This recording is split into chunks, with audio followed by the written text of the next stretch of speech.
welcome to another movie review with Maka B. It's 1:34 in the morning. I've just gotten out of the cinema from a 10:30 showing last night of Spider-Man No Way Home, and holy shit, what a film. Like, I'm not even going to try and hide the spoilers in this, so if you don't want to know anything about the film because you haven't seen it yet, I know it's only just come out, skip this review. I don't know, because I'm not hiding fuck all in this. I'm not gonna lie, when the film, for about the first hour of the film, there were times when I was thinking there's a lot of needless crap in here, it's getting a bit slow, like, what the hell are we working with? But when shit started getting going, it started getting going.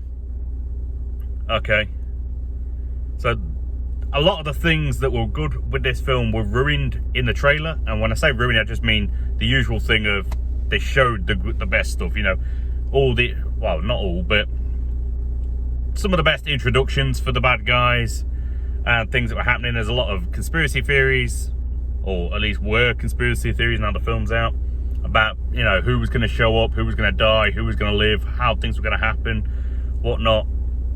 And wow, there was a hell of a lot in here. Just one, I'm not going to call it a negative, but one thing I feel like the way they ended this film was a bit of a cop-out, but it allows us to kind of reset our viewpoint and reset our fandom in a sense, and it kind of works for me. So it was a bit of a cop-out, but it also works very well with what they were doing. But now let's get on to the good stuff.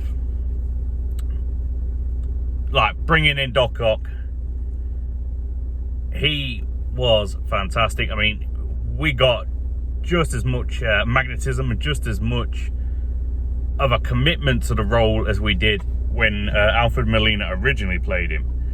He was absolutely stellar in his performance. I can't fault a damn thing he did. It worked beautifully. Tied a lot of things in as well. There was a lot of stuff about when we're getting kind of explanations from the villains about what they were up to right as, you know, they transformed into this universe or transported into this universe. And I love that the fact they kept a lot of things canon by having, like, the kind of last things that we saw, or somewhat last things that we saw these people doing in their own movies, as the thing that brought them, or the thing they were doing that brought them into this universe. So let's say, for example, how Molina was about to die, you know, and did actually die in the original Spider-Man 2. That's the moment when all of a sudden he was transformed into this universe. Fantastic. Green Goblin, for example. This one, I'm confused about what universe this one's from, because Doc Ock actually does bring up in it that, you know, Harry Osborn is dead. This one has no recollection of his death. So I think he must have transported from a moment in time just before he was killed by the glider, which is not a spoiler for this film, because obviously we all know he was killed in the very first Spider-Man film by his glider. So I think there was a lot of different timeline jumps there. The look, because I was confused when I saw the trailer as to why this Electro was wearing, like, that, you know, fucking light up clothing and shit. I was wondering what the hell was going on there. This one we got a very simple explanation. In this one, he actually, when we first meet him, he is his normal naked blue, and it just happens that those just happen to be the clothes that cover him when he stops being blue. You know, he gets given them, but it works. Like Jamie Foxx, not to sound like a pun, but he gave a very electrifying performance in this. It was absolutely stellar. Rhys Ifans and Thomas Hayden Christian, or Christian Hayden one, whatever the guy that played Sandman originally, all the originals really are back. The de-aging technology can look a little bit squiffy at times, but it works for the most part. And for the big reveal, or confirmation in this case, Andrew Garfield and Tobey Maguire, holy fuck. Yep, they are back. They are in this film. Everyone's suspicion about Lizard being kicked in the face in the trailer, it's true. I'm confirming it straight up. Is what it is. I have no regrets on that. The chemistry between the three Spider-Men when they are together, Mate, this is the funniest Spider-Man film going. It has the most emotional, or some of the most emotional scenes going as well. But the chemistry between these three, like, now that everyone's back in their own pissing universe, like, we're not going to see them together again like that. I kind of want, what I want is Disney Plus right now to make one of their little shorts, like maybe a 15-20 minute short of just these three Spider-Men having some sort of an adventure in a whole other alternate universe. Because the three of them coming together, the absolute best part of this film. Just seeing like the canon, the uniform performance, the unison that they were in. Holy fuck knuckles! Like, I'm sure you can guess from my excitement.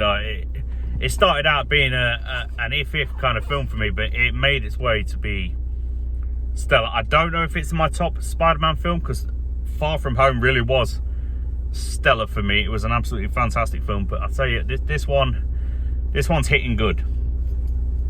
It's hitting good. Like, I have some grievances with certain elements, but just thinking of the film as a whole, it is well deserving of the high scores that it's getting from Rotten Tomatoes. It's getting, we need a couple of weeks to get a real score on there, because you need viewers and whatnot, but fucking hell, it was gorgeous.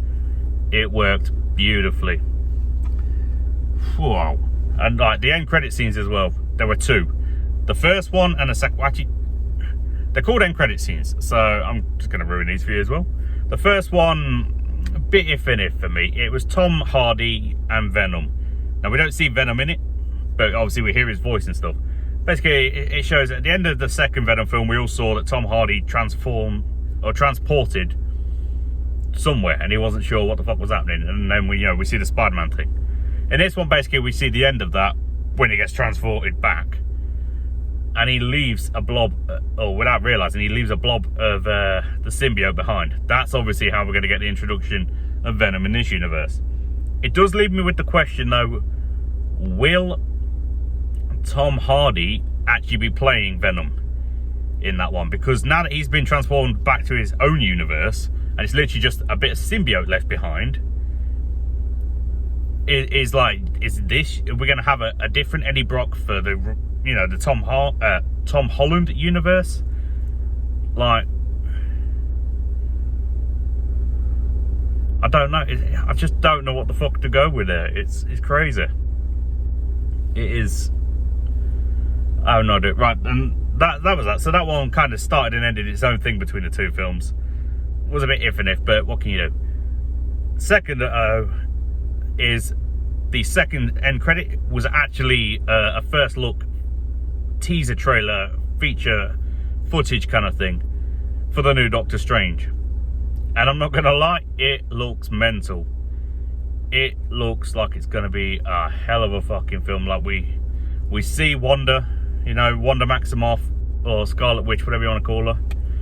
We see the fucking whoever his friend turned bad guy was in the first one. It's been that long since I've seen the first Doctor Strange.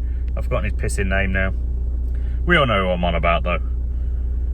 Like, we see all the key characters, and hopefully we'll get some new ones introduced, but it was just, I'm lost for words. I really am. I don't plan these things. I'm lost for words. But either way, overall, A+++, pissing plus, whatever you want for the grading for this Spider-Man. Absolutely stellar. Well worth a watch. Like, just loved it. That's it. Somehow cut myself off there. But yeah, absolutely love this film. So until next time, folks, that was everything. So stay safe. Have a good day, night, evening, afternoon, or whatever the hell it is, wherever the hell you are. Movie Madness with Maka out.